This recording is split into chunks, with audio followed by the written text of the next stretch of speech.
오늘 함께 나눌 말씀은 사사기 19장 16절에서 30절입니다. 우리 한번 본문을 읽어보도록 하겠습니다.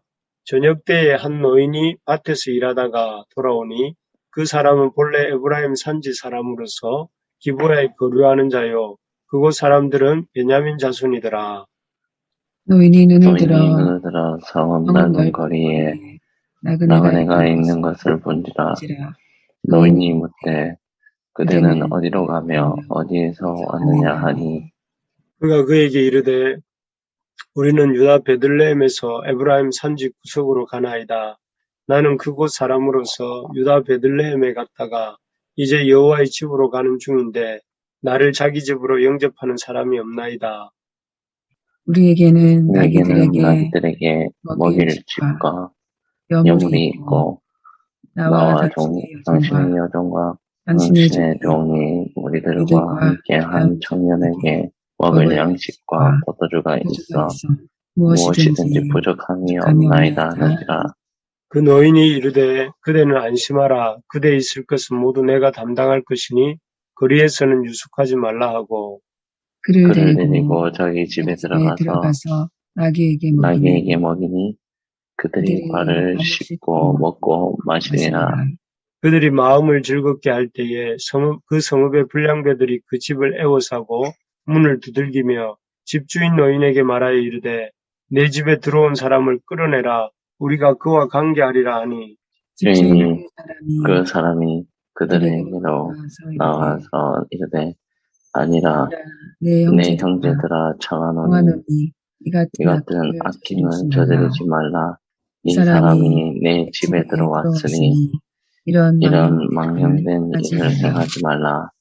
보라, 여기 내 처녀딸과 이 사람의 첩이 있은즉 내가 그들을 끌어내리니 너희가 그들을 욕보이든지 너희 눈에 좋은 대로 행하되 오직 이 사람에게는 이런 망령된 일을 행하지 말라 하나. 우리가 듣지 아니하므로 그 사람이 자기 첩을 붙잡아 그들에게 밖으로 끌어내매 그들이 그 여자와 관계하였고 밤새도록 그 여자를 능욕하다가 새벽 미명에 놓은지라. 동틀 때 여인이 자기의 주인이 있는 그 사람의 집문에 이르러 엎드러져 밟기까지 엎드러져 있더라. 그의 주인이 일찍이 일어나 집 문을 열고 떠나고자 하더니 그 여인이 집 문에 엎드려져 있고 그의 두 손이 문지방에 있는 것을 보고 그에게 이르되 일어나라 우리가 떠나가자 하나 아무 대답이 없는지라. 이에 그의 시체를 나귀에 싣고 행하여 자기 곳에 돌아가서 그 집에 이르러서는 칼을 가지고 자기 첩의 시체를 거두어 그 마디를 찍어 12덩이에 나누고 그것을 이스라엘 사방에 두루 보내매 그것을 보는 자가 다 이르되 이스라엘 자손이 애굽 땅에서 올라온 날부터 오늘까지 이런 일은 일어나지도 아니하였고 보지도 못하였도다. 이 일을 생각하고 상의한 후에 말하자 하니라. 아멘.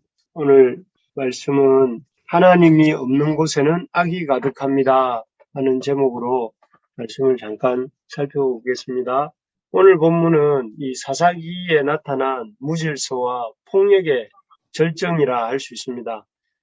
하나님을 떠난 사람과 사회가 얼마나 무질서할 수 있는지, 또 하나님 없는 사람과 사회가 얼마나 폭력적일 수 있는지를 적나라하게 이렇게 보여주고 있습니다. 본문이 말하고 있는 그 무질서와 폭력에 대해서 노인, 죽음, 시체라는 단어로 한번 생각해 보려고 합니다. 먼저 노인이라는 단어인데요. 레위인 일행은 기브아에서 하룻밤을 지내고자 들렀습니다. 기억나시죠? 그들을 맞이한 것은 기브아에서 그들을 맞이한 것은 한 노인이었습니다. 16절에 보면 그는 에브라임 산지 사람으로서 기브아에 거하는 자다라고 되어 있습니다. 원래부터 기브아에 살던 사람이 아니라 이 노인은 지금 고향을 찾아가고 있는 레위인처럼 에브라임에서 온 나그네였다 하는 것이죠.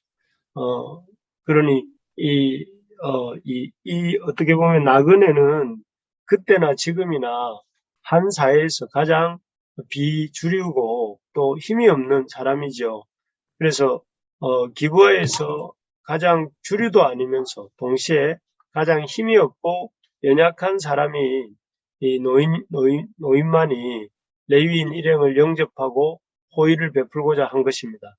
이는 기부하 사회가 얼마나 사랑이 없고 영적으로 메말라 있는 사회인지를 보여주는 단적인 부분입니다. 이렇게 사랑이 메마른 사회, 또 나그네를 대접하는 데 인색한 사회였기 때문에 뒤에 이어지는 불량배들의 등장과 그들이 폭력을 행사하고 또 사람을 이렇게 성적으로 폭력을 하고 사람을 죽게 만드는 그런 일들이 그 사랑 없는 사회의 토양 위에서 이렇게 벌어질 수 있었던 것이죠. 정말 그렇습니다. 어떤 분들이 몸이 냉한 사람에게는 병이 찾아온다고 하지 않습니까? 마찬가지로 사람을 사랑하는 사랑이 그 사랑이 식어진 곳에 이런 비극적인 역사가 시작될 수 있다 하는 것을 본문이 보여줍니다. 우리가 먼저 사람을 사랑하는데 힘쓰는 교회가 될 수 있기를 소망합니다.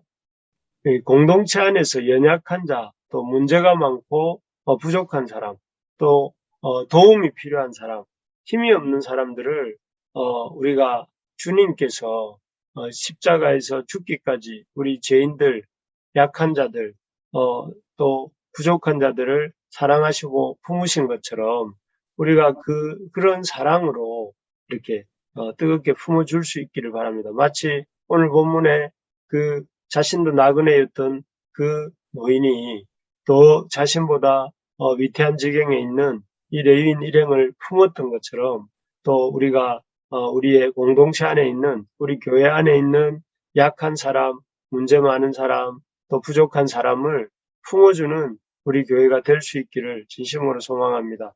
혹시 지금 우리 속에 사랑으로 품지 못하고 미워하고 또 정죄하는 사람이 있습니까? 혹시 그들을 그렇다면 그들을 이 시간 십자가의 사랑으로 용서하고 또 사랑으로 품는 이 시간 되고 또 오늘 하루 되고 우리의 삶이 되기를 주님의 이름으로 축복합니다. 둘째는 죽음입니다. 한밤중이었습니다. 불량배들이 노인의 집을 찾아온 시간은 한밤중이었습니다. 아마도 이 불량배들은 이 집주인인 노인도 그 기부하 지역에서는 나그네로서 별로 힘이 없고 또 그 집에 묵고 있는 이 레위인도 다른 사람들의 도움을 받을 수 없는 아주 그 약한 힘든 처지에 있는 그런 나그네인 것을 알고 이 사람들은 괴롭혀도 되겠다 이렇게 생각하고 온 것 같습니다. 그들의 요구는 노인의 집에 찾아온 레위인을 끌어내어서 자신들에게 달라는 것이었습니다. 그렇게 자신들에게 주면 그 레위인과 상관하겠다, 동성애를 하겠다, 호모섹슈얼, 내가 그 레위인과 우리가 그 레위인과 이렇게 섹스를 하겠다 하는 동성애를 가리키는 말입니다. 그래서 이에 참 노인 역시 그들의 이런 그 요구에 충격적인 제안을 하죠. 그것은 자신의 처녀딸과 레위인의 첩을 내어줄 테니 그녀들을 이렇게 너희들 뜻대로 하고 레위인은 욕보이지 말라 이렇게 말한 것입니다. 사실 레위인을 보호하려고 하는 그 마음은 참 이해가 됩니다. 하지만 그렇다고 해서 자기의 딸과 첩을 내어주겠다고 하는 것은 나그네를 대접하는 것이 하나님의 말씀이 가리키는 것이라는 것을 잘 아는 사람으로서 이해할 수 없는 행동입니다. 하지만 노인과 레위인은 거리낌이 없었습니다. 결국 가장 그 집에서 가장 약한 존재였던 레위인의 사랑하는 그 아내라고도 할 수 있죠. 아내인 첩을 내어줍니다. 이렇게 그 남편 레위인에게 버림을 당한 그 첩은 밤새 불량배들에게 아주 처참한 성적 폭력을 당하고 또 그 후유증으로 죽고 맙니다. 참으로 비극적이고 안타까운 모습입니다. 하나님의 말씀이 우리 세상에서 사라질 때 우리가 사는 이 세상은 약육강식 동물의 세계가 됩니다. 그래서 거기서 가장 고통받는 사람들은 힘없고 약한 자들이 된다 하는 것을 본문을 통해 이렇게 보게 됩니다. 참 그렇습니다. 이 사회가 하나님 말씀으로부터 떠날 때 거의 동물의 세계같이 된다는 말이죠. 가장 약한 자들을 이렇게 보호하고 사람답게 이렇게 대접하는 세상이 이 하나님이 기뻐하시는 세상이죠. 그런데 그렇게 가장 약한 자들을 보호하고 사람답게 대우하는 그런 세상이 되기 위해서는 어떻게 해야 될까요? 지금 왜 이 사사기에 나오는 이들의 사는 모습은 하나님이 원하시는 모습과 달라져 있는 것입니까? 그것은 하나님의 말씀을 통해 사회가 세워지고 가정이 세워지고 또 개인이 세워질 때에 그 사회가 약육강식이 아니라 은혜가 넘치는 세상이 된다 하는 것입니다. 우리가 이 열심히 말씀을 배우고 또 그 말씀을 가르치고 또 말씀대로 사는 것은 단순하게 우리가 이렇게 하나님 말씀을 배우고 가르치고 또 이렇게 말씀대로 사는 것이 아니라 이렇게 사는 것이야말로 사회를 바꾸고 또 사회의 약한 자들을 돌보는 그런 일의 첫걸음이 되는 것입니다. 우리가 우리 교회가 바라는 것은 우리 교회가 하나님의 말씀을 잘 배우고 또 가르치고 또 나아가 그 말씀대로 살고자 애쓰는 우리의 삶이 되고 우리 교회가 되기를 진심으로 소망합니다. 아멘. 이를 위해서 여러분 가정에서부터 우리 자신이 먼저 하나님의 말씀을 잘 배우고 또 그 배운 말씀대로 살려고 애쓰는 우리 모두가 됩시다. 그리고 그 말씀으로 또 기회가 있을 때마다 우리 자녀들을 가르치고 또 우리의 이웃들에게 하나님을 알지 못하는 이웃들에게 다가가서 그들에게 하나님의 말씀을 가르쳐주는 그런 우리 믿음의 공동체 또 믿음의 교회 믿음의 가정 또 믿음의 삶이 되기를 간절히 소망합니다. 세 번째로 시체라는 단어인데요. 아침이 되었습니다. 레위인은 길을 떠나려고 노인의 집 문을 놨습니다.